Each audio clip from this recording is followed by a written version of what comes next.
Welcome back to another technical video. Today, I'll be going through your question, answering it, and hopefully finding that solution you're looking for. Guys, let's get ready to try and work through to that resolution, and remember to just stay a little bit crazy, just like me. Now, let's continue on.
And that's it, guys. I hope that's found the answer that you were looking for and you got through to that solution.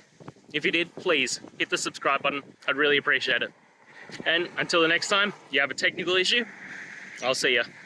Have a good one.